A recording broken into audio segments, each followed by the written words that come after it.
Outlaw Sports is brought to you by Molson Canadian, made from Canada, and Rocky Mountain Barbecue, Alberta barbecue cuisine at its best.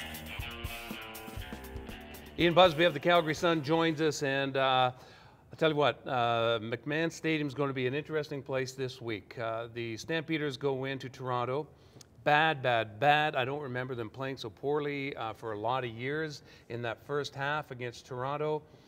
Quarterback change, and at the end, all the old bad habits on defense and the Stamps have with the bad penalties.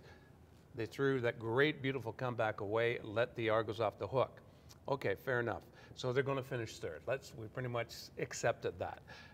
What happens at the quarterback position? Do you go with your regular starter, Henry, or do you go with the new kid on the block who looks pretty darn good in Drew Tate?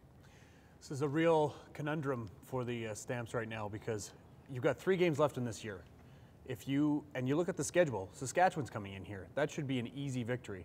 So if you put Hank back in. So should have the Argos. That should have, yeah. Yeah. It's baffling, right? They got 2 teams in a row where they've just been eliminated from the playoffs. These should be easy wins. If you put Hank back in and he does well, are you saying, okay, is he back on track, or was it just the riders that caused him to get back on track? And then do you go into Montreal, and what happens if it's another blow up and another quarterback change? Then do you start Drew Tate in week 19 of the season and put him in as the starter in the playoffs? Or do you go now, put Drew Tate in now, let him have 3 starts? If you think he's the guy to lead you to the playoffs this year, put him in now, get 3 starts in, then go and say, that's our guy for the future. It's a real problem right now because the way that Hank's been playing in the last 6 weeks, not good. Massive troubles going downfield with the ball. He's not even trying, or the play is not being designed for him. He doesn't have the mobility anymore, and he's just making those silly errors that he used to make back in the days where everybody thought he was a turnover machine. They had it corrected with him for 08, 09, 10. Now he's gone back to where he used to be, and he's really struggling right now, and it's a conundrum. I've felt for years that, okay, as long as Hank's healthy, he's starting. I've actually sensed a change now that they might be hedging and going towards Drew Tate. May I suggest this? The relationship between John Hufnagel and Henry Burris has deteriorated so much, where Henry has been stripped of all confidence.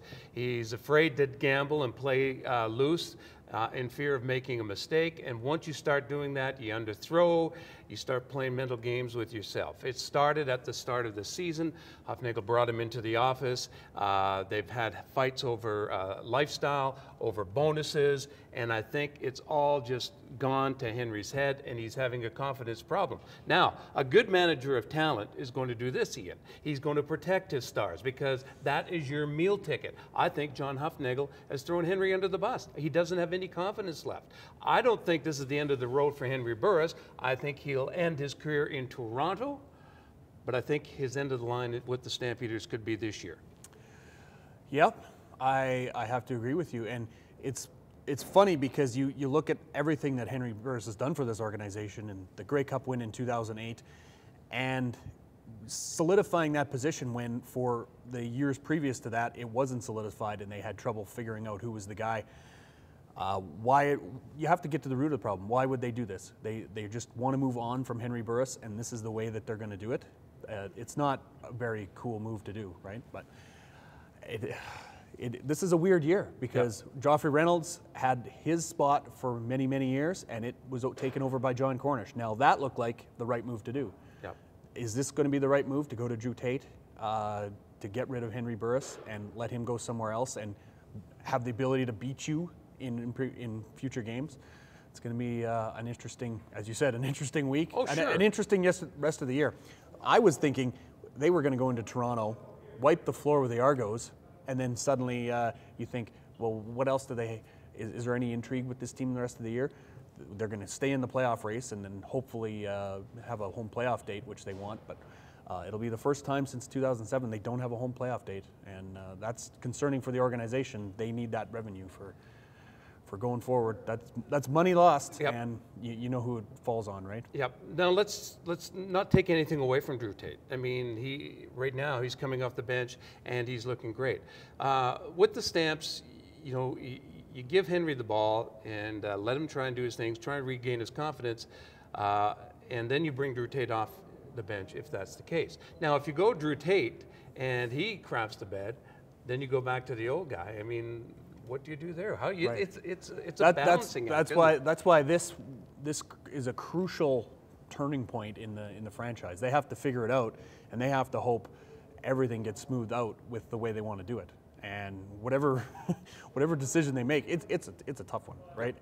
What do you switch it now and then think that if it doesn't work out, you got to go back to Hank and hope that he's on the bench is going to come off fired up and confident and motivated, and that doesn't seem like if he's had mind games played with him and his confidence is shot. I don't think going to the not starting for the first time in 70 games, which is his streak is at 69 right now. He's the longest streak in the CFL out of anybody.